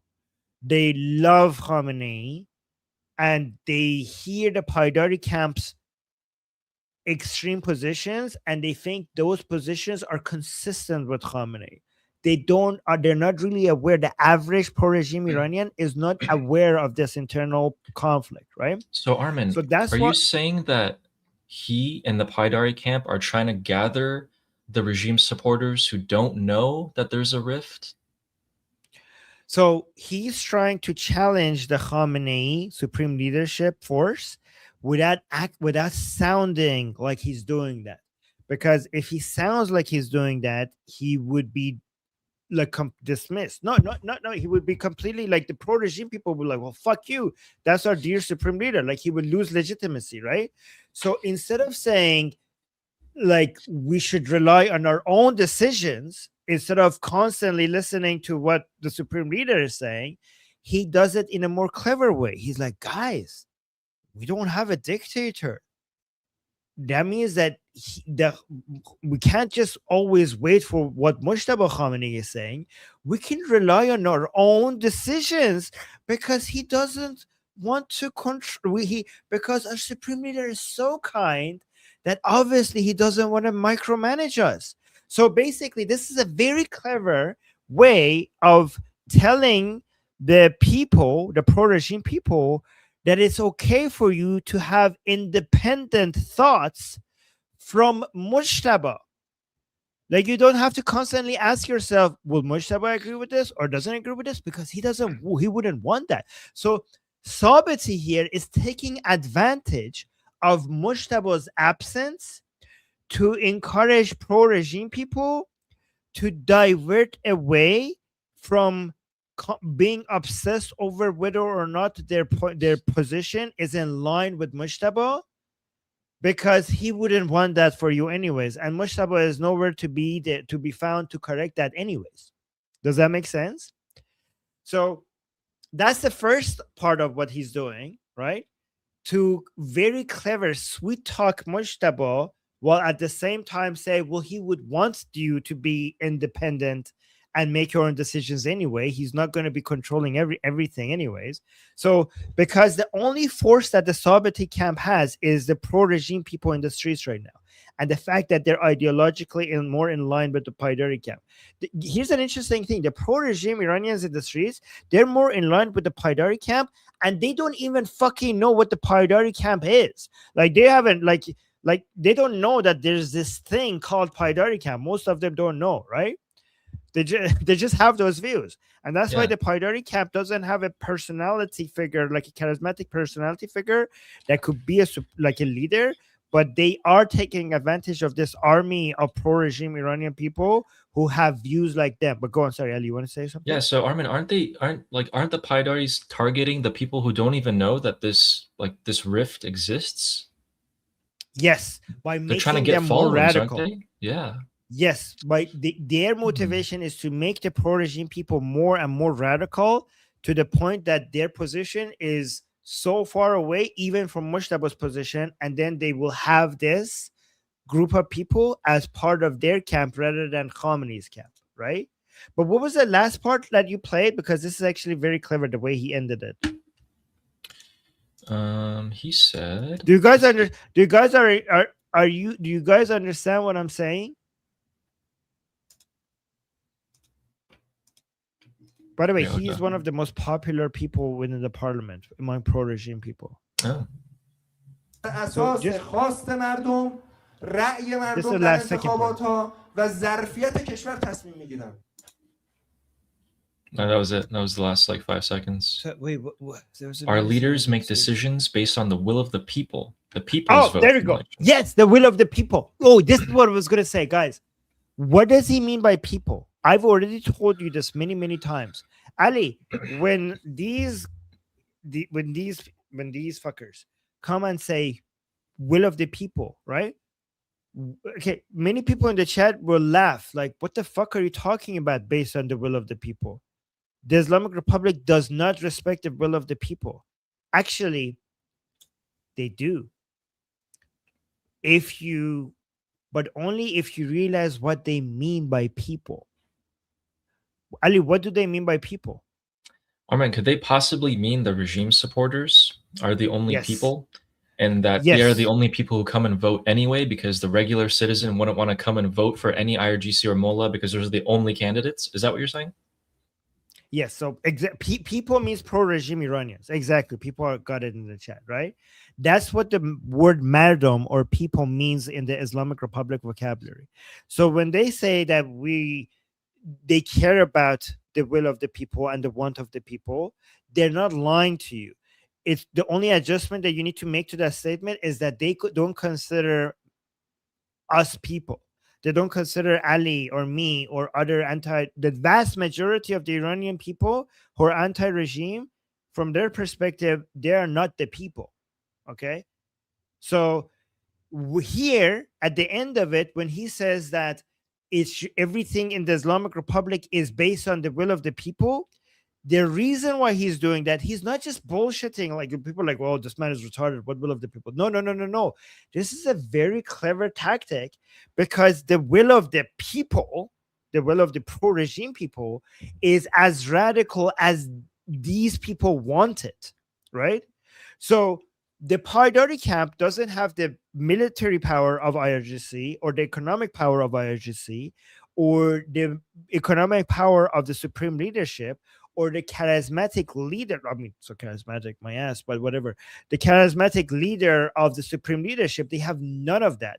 But what they do have is the fact that the Islamic Republic's base of supports, their views, is more in line with their views than the IRGC and than the supreme leadership. And they need to figure out a way, if they want to survive this current internal struggle, they need to find a way to capitalize that. Because right now, they're the third in power. Right now, the first in power is IRGC. The second in power is the institution of the supreme leadership. They're the third highest up. And they are with a huge margin from the first two. So they need to figure out a way to capitalize pro-regime people against the current two runner-ups, which is the IRGC and the supreme leadership, and they need to do it in such a careful way for the IRGC not to be like, well, fuck you guys, let me get rid of you, because they can like this, right? The IRGC, if they all of a sudden realize, like if they get to a point where they can't tolerate these pro-regime people, they will one day, you might wake up and they're all gone, right? So this is why some of the pro-regime people were wondering if IRGC, Ali, you found this. Because Ali is like spying for us in pro-Islamic Republic Telegram accounts. And also we showed you that some of the pro-regime people figured out that maybe the militias are for them as well. The militias that the IRGC is bringing out from outside of Iran to inside Iran is for them as well, because at some point maybe IRGC will be like, yeah, no, you guys had enough, right? Yeah. Guys, the average Iranian isn't going to go and vote for these people. There is no, like, the Iranian people don't get to put their own candidate up for the ballots. They can't go vote for their own person. It's all Islamic Republic people. So the average person just doesn't go vote. So the only people who vote and has a say are the regime supporters.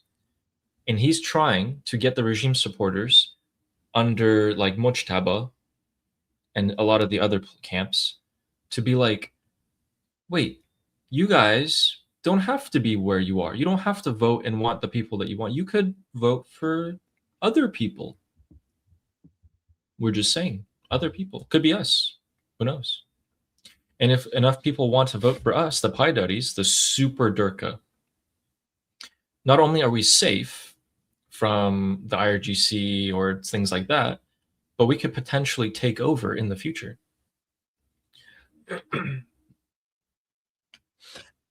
Ali, I think most people didn't understand the significance of this video that you showed. How many people liked it? Like, this is important. This was posted 3 hours ago. 9,000 views, 38 likes. 38 likes.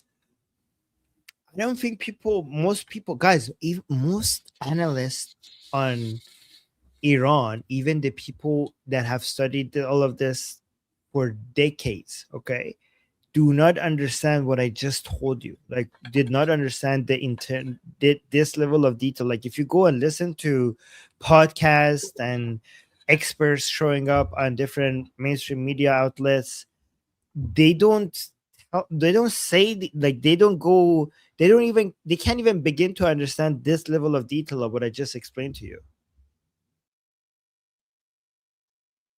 Like, this guy's trying to hijack and take advantage of this situation. And he's trying to get more supporters for his own side and take them away from other factions of the IRGC and the Islamic Republic. This is good. This is good. Division. Chaos.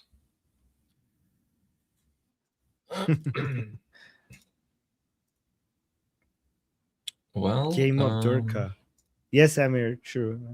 Game of Durka, I like that. Yeah, there's also another statement. So Pezeshkian came out and said, but this is a 4-minute video, so we're not going to watch it. I'm just going to tell you what he said. So Pezeshkian, guys, which is the Islamic Republic's president, said, the very same women who they used to say should be arrested, now you take footage of them holding the supreme leader's flag, saying, I'm willing to give my life for Iran, whereas once upon a time they told us to arrest them, to find them. And he's referring to the hijabless women now that are coming out on the streets, and they're being like, oh, Mojtaba, oh, IRGC, Basiji boys. He's like, well, we used to arrest these women before.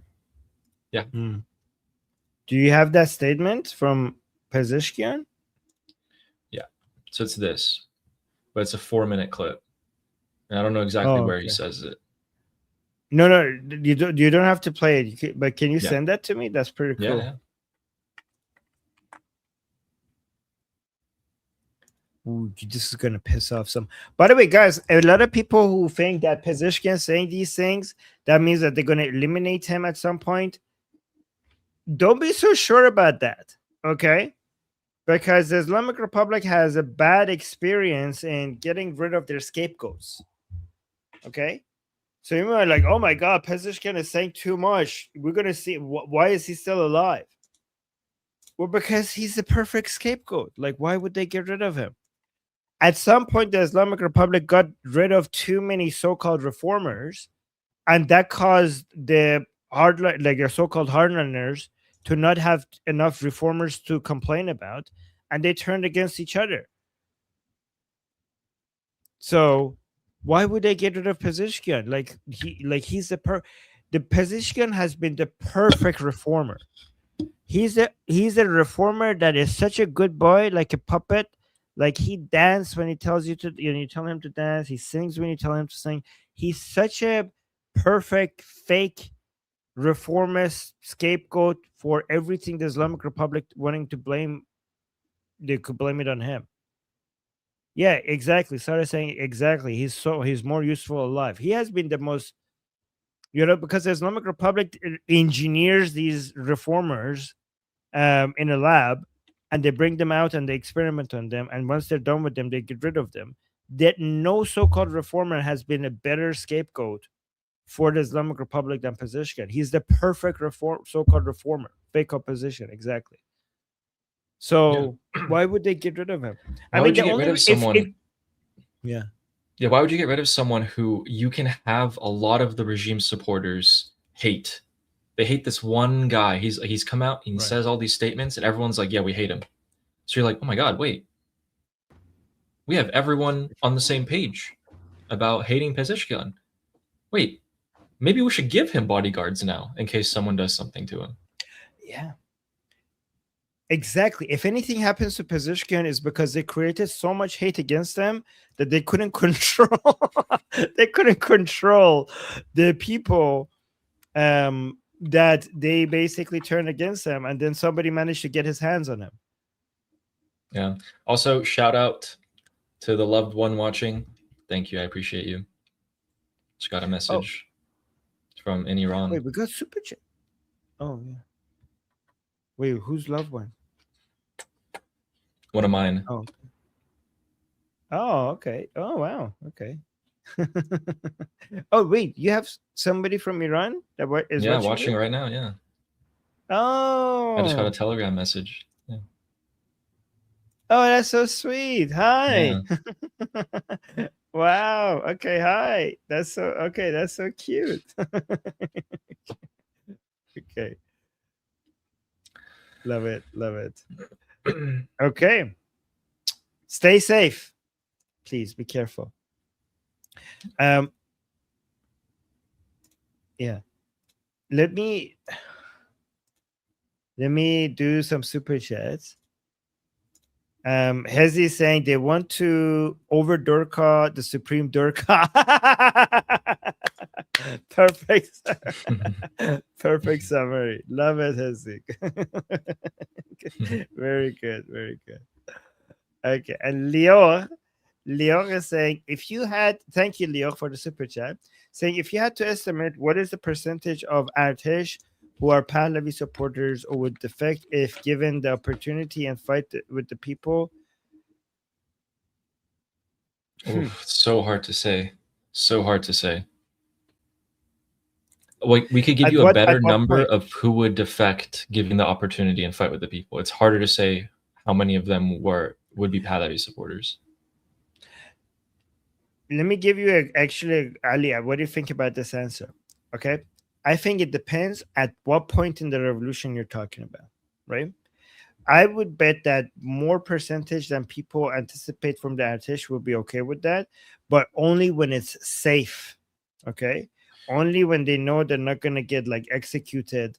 There is, so I would say, not the leadership, but from the body of the Artesh, I would say that if we get closer to the final collapse, a vast majority of them.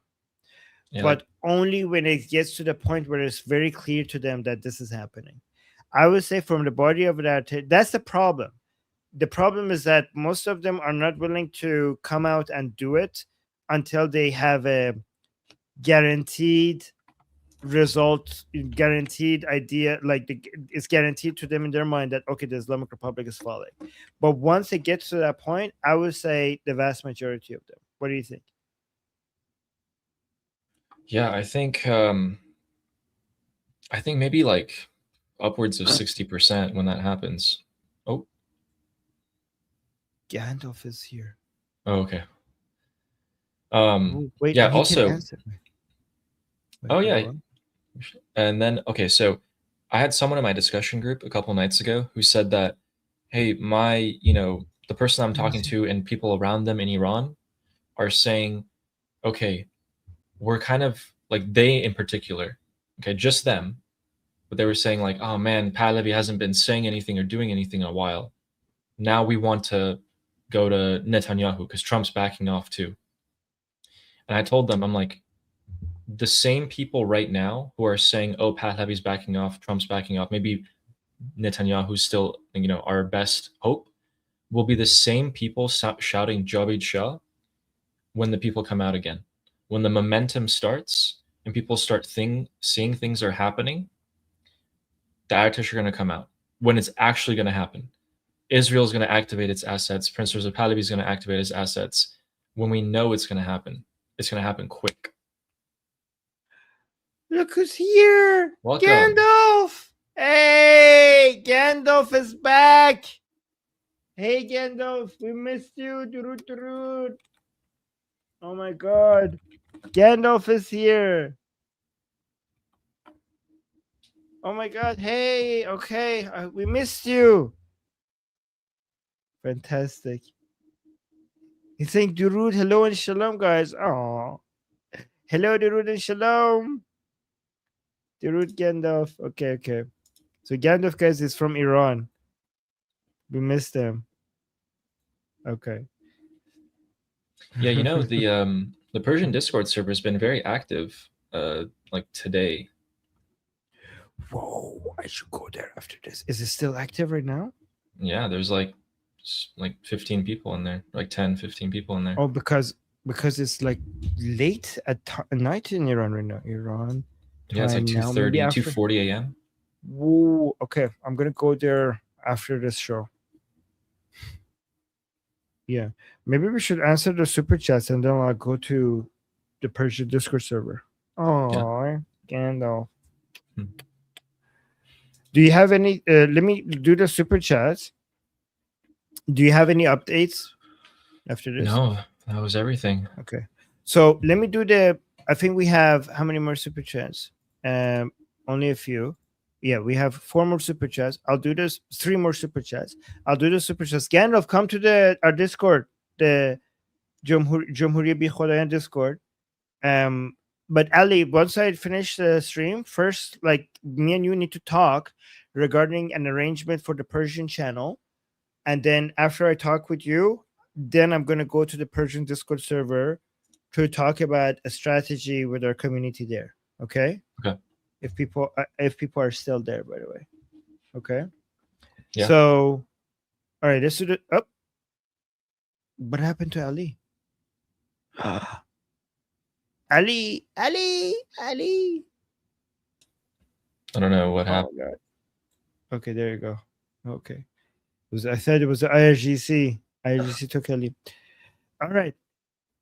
Christian Ronaldo is saying the embassy of the Islamic Republic in Beirut, Lebanon is where the IRGC gave Hezbollah orders. I hope the IDF can take it out.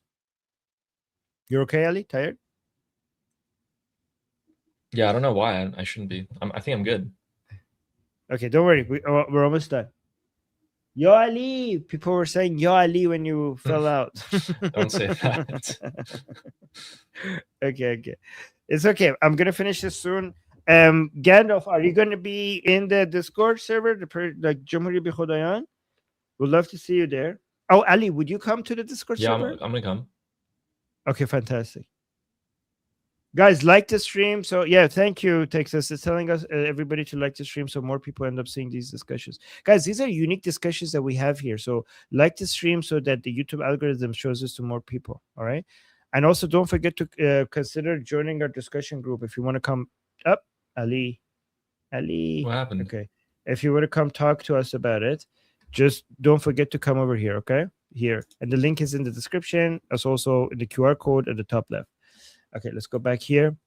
Yeah, the embassy. I hope the IRDVF can take it out. Yep, I mean, they already took out a consulate. So hopefully. I think that the IDF won't do that because they call it an embassy, and the international condemnation on Israel taking out an embassy. This is how the Islamic Republic takes advantage of international norms. Is they make buildings that are being used for military strategy. They just use it. They do it in an embassy just to get like the immunity, right? It's fucked up.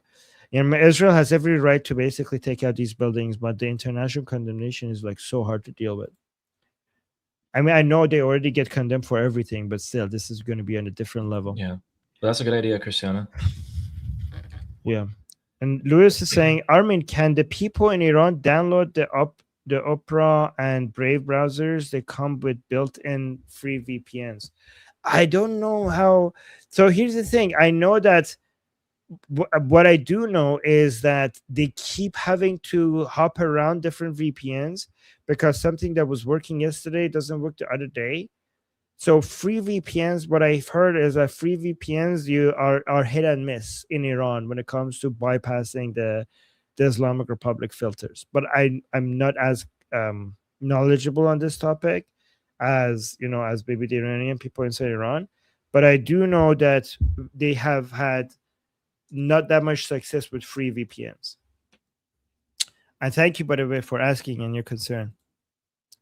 Echo, thank you so much for the super chat. This is the last super chat saying we are watching from Michigan, USA. Well, thank you for watching. And thank you for your support. Yeah, thank you. And oh my God. Oh, Ali, you start something, and then we got a big super chat at the end. So you go, but you respond to what you start. Okay. And then I'll go after that, do the super chat. Thank you. Oh my God. Steve Moretz says they were talking about the bullets that the Artish might have. He was saying, I was in the army of Kermanshah, and they have a lot of bullets. They always have bullets for AK-47s, and every 3 months they have practice shootings. I mean, maybe that was before. I don't know about now. You were in the army of Kermanshah. Like, things have changed. Things have changed a lot in the last 5 months. So it's just hard to say right now what's going on.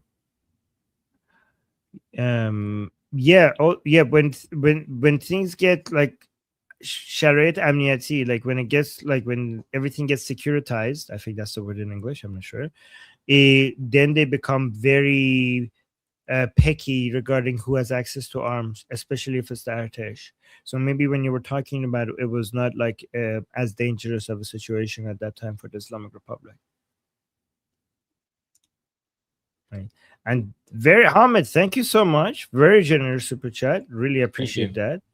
Thank you. Saying, do you think his by the way, guys, our channel, there's big super chats also boosts our channel. So this is like, thank you so much. And we don't usually get pink super chats, so I appreciate that.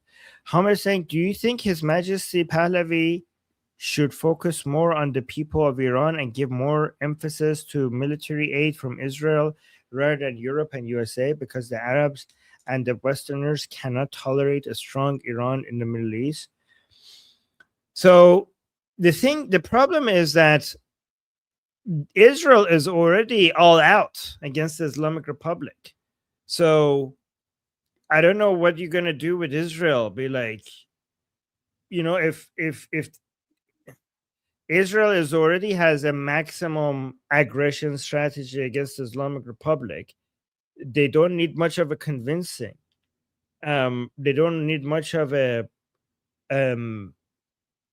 talking to. I mean, Prince Reza Pahlavi was already in Israel and building the bonds between Iranian people and Israel years ago. But I think that has been such a successful mission that spending more time on it wouldn't give you the highest return on investment. You have reduced reduce marginal returns, right? Like we're already very successful at that. So what would we do there, right? We Europe's support is at very low. So he's where he thinks his need when he went to Europe is because you might get more return on your investment even if you go increase that towards the Iranian people even by just a little bit, right? And in the US, we also have many politicians. It's more divided in the United States than it is in Israel. So doing politically active in places where you could have more of an influence would be basically in the places where the support for the Iranian people and for regime change is not as high. So I think that his emphasis on US and Europe is, I mean, the US, we have like the Democrats, we have the even some isolationists on the right. So fighting against their propaganda against regime change and the wish of the Iranian people, which is Pahlavi, I think it would be, you get much higher return on investment there over there, right? And should he focus more on the people of Iran? I don't know how Prince Reza Pahlavi could focus more on the people of Iran, given that he always focuses on the people of Iran. Like everywhere he goes and every time he talks, he brings the attention back to the people of Iran. So I don't know how he could do it even more. His entire obsession for the past 40 years has been on the people of Iran and bringing power to the people of Iran and empowering them and giving sovereignty to them and giving control to them over their own destiny. So the thing is that if you're talking about focusing by talking to the Iranian people, he's and basically organizing them and managing them. He's also has done that at the highest level with Nufti, with Iran Prosperity Project, and everything else. Like I can't even imagine what else he could do. What the Iranian people need right now is more military support, and in my opinion, they also need to be armed. And there is no way for Princess of Pahlavi to get military support for the Iranian people against the Islamic Republic. Because when it comes to organization, when it comes to networking, when it comes to creating the Garda Javidan, the Immortal Guards, when it comes to the IPP project, when it comes to everything, all the structure, the team, the communication, the networks that he has created, he has already done everything to the max. The one thing that the Iranian people don't have right now is armed support or being armed themselves.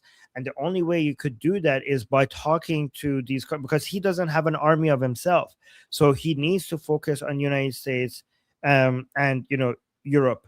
And he's saying because the Arabs and Westerners cannot tolerate a strong Iran in the Middle East. Well, it depends on which countries you're talking about, right? I mean, United States would really love to have, it would be the best interest of, I think it would be the best interest of the entire world for Iran to be a strong country in the Middle East. I genuinely, Ali, think that a strong Iran would be actually in the best interest of the Arab countries themselves, but the people of those countries, not maybe the leaders, but the people, right? The stability that the strong, the stability that a strong Iran will bring to the region will make all the countries in the region more prosperous. Whatever harm we could think of, because a lot of people think that a strong Iran will be in competition to the other countries in the region, and that's why it would not be good for them. But I would argue that the stability that a strong Iran will bring to the region, the benefits to every single country in the region far outweighs whatever cost associated with that to them because of the competition, right?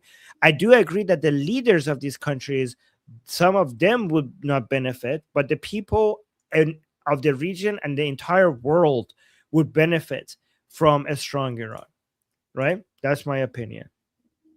And that's why we need to appeal to the people. You don't go directly to the politicians, you appeal to the people. And that's what Prince Reza Pahlavi is doing. He's not just talking to the politicians. When he goes to Europe, he tries to talk to the European people, because he tries to get the European people to basically pressure the politicians, right? Even if the politicians have their own agenda and motivations, the way that you try to force the hand of the politician is by forcing them by the will of their own people.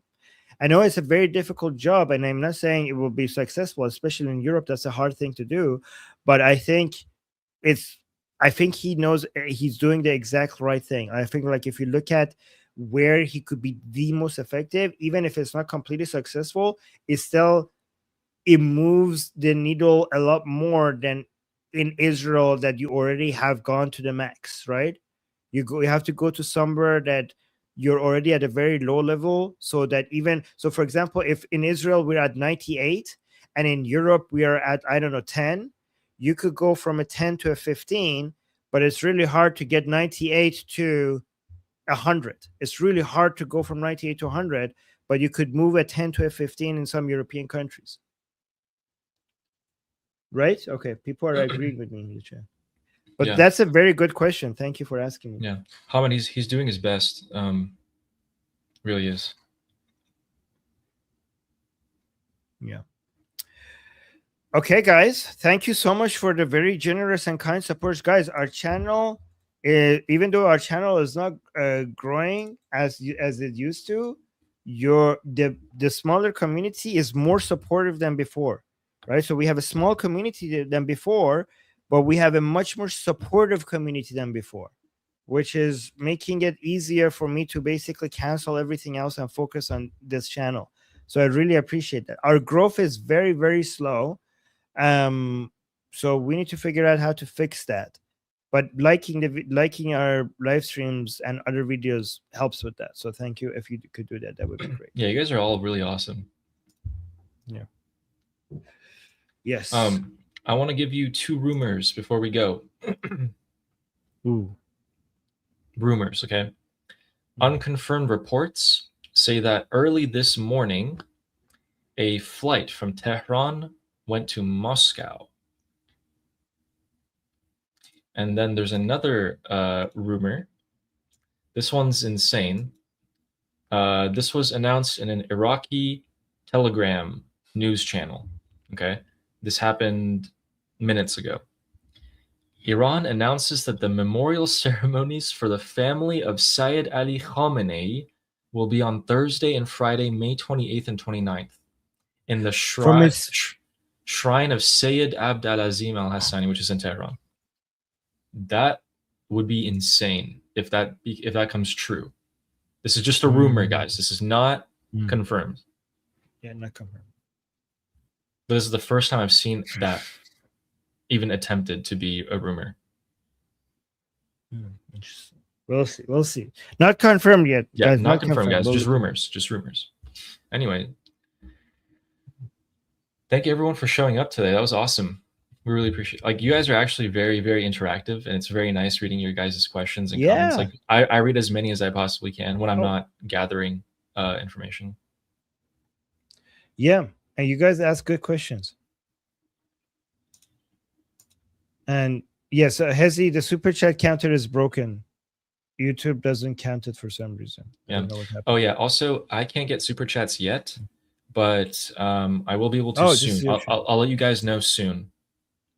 Yes. I think. Oh yeah. Oh, you're on Ali's channel. Yeah, his channel is not monetized. The end of this week. Couple days. I should be able to apply, and then we'll see how long that takes. So.